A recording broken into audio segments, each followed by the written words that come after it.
हमारी कहानी की शुरुआत होती है आग और राख से। ये समझने के लिए कि हम आज यहाँ कैसे पहुंचे, हमें समय में बहुत बहुत पीछे जाना होगा। लगभग 6 करोड़ 60 लाख साल पीछे, एक ऐसी दुनिया में जहाँ इंसानों का कोई वजूद ही नहीं था।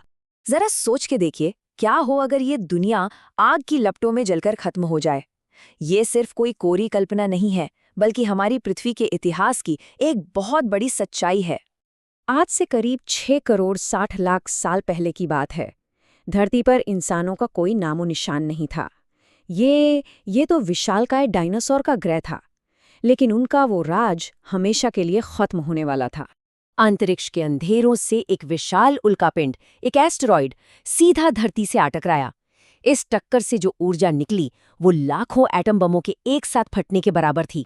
इस एक घटना ने धरती का भविष्य हमेशा हमेशा के लिए बदल दिया। इस महाविनाश ने सिर्फ डायनासोर का ही अंत नहीं किया, बल्कि धरती पर मौजूद 75% पेड़ पौधों और जीव जंतुओं की प्रजातियों को भी जड़ से मिटा दिया। और जानते हैं, इसी तबाही ने हम इंसानों के आने का रास्ता खोला। उस एक टक्कर ने धरती को सचमुच एक जलते हुए नर्क में बदल दिया था। तो चलिए समझते हैं कि उस महाविनाश के बाद हमारी दुनिया का मंजर आखिर कैसा था। टक्कर के बाद जो धूल और राख उठी, उसने सूरज को पूरी तरह से ढक लिया। धरती पर एक लंबी काली रात छा गई, जो 1-2 दिन नहीं बल्कि कई सालों तक चली। हालत ये थी कि नदियों और समंदर में पानी की जगह आग बह रही थी। लेकिन उस भयानक तबाही के बीच भी धरती की गहरी गुफाओं में जीवन की एक नन्ही सी चिंगारी बची हुई थी। कुछ छोटे छोटे जीव जो जमीन के नीचे रहते थे, वो इस महाविनाश से खुद को बचाने में कामयाब हो गए। सच कहें तो उनका छोटा आकार ही उनकी सबसे बड़ी ताकत बन गया। और अब कहानी उस मोड़ पर आती है जहां मौत की राख से जिंदगी दोबारा पनपती है, दोबारा खिल उठती है। देखिए, इन बचे हुए जीवों के लिए जीना बिल्कुल आसान नहीं था।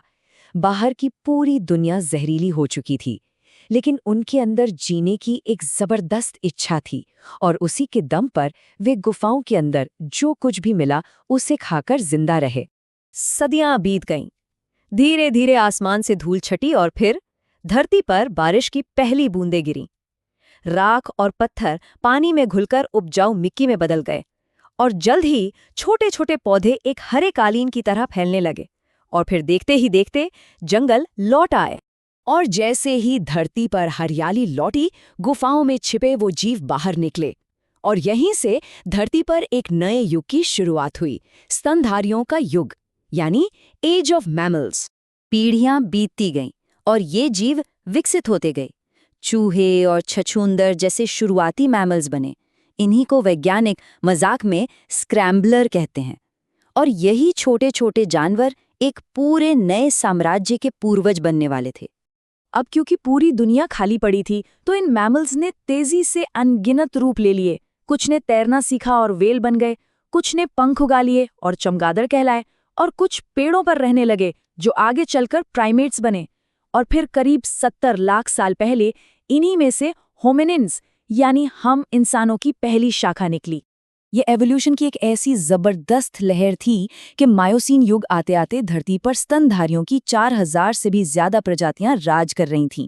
आज हम जो बायोडाइवर्सिटी देखते हैं, उसकी नींव असल में उसी दौर में रखी गई थी। लेकिन इस विशाल दौड़ में एक शाखा, एक ब्रांच सबसे खास थी, प्राइमेट्स की। और यहीं से हमारी, यानी हम इंसानों के विकास की असली कहानी शुरू होती है। तो यहाँ सबसे बड़ा सवाल उठता है, क्या हम इंसान बंदरों से विकसित हुए हैं? ये एक ऐसी बात है जिसे बहुत से लोग सच मानते हैं, लेकिन विज्ञान की कहानी कुछ और ही है।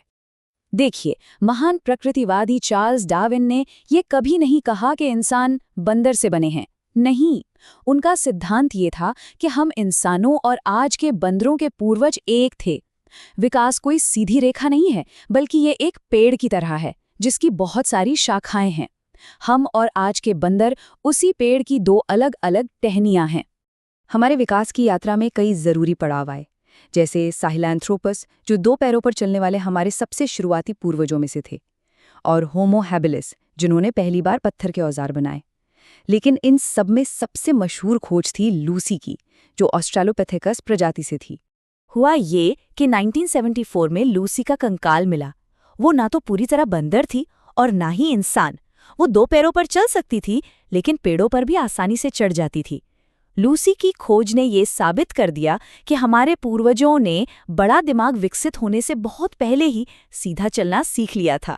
और फिर आखिरकार इस कहानी का सबसे नया चैप्टर सामने आया, होमो सेपियंस, यानी हम। मोरक्को में मिले फॉसिल्स बताते हैं कि हमारी प्रजाति कम से कम 3 लाख साल पुरानी है। जो बात हमें बाकी सभी से अलग करती थी वो हमारी शारीरिक ताकत नहीं बल्कि हमारे दिमाग की ताकत थी। सोचने की, सीखने की और नई नई चीजें खोज निकालने की क्षमता, यही हमारी असली सुपर पावर बनी। लेकिन ये तो बस एक शुरुआत थी। इन शुरुआती इंसानों ने आग पर काबू पाना कैसे सीखा, उन्होंने समाज कैसे बनाए और वो इस ग्रह के सबसे ताकतवर जीव कैसे बन गए। खैर, ये एक अलग कहानी है जो यहीं से शुरू होती है।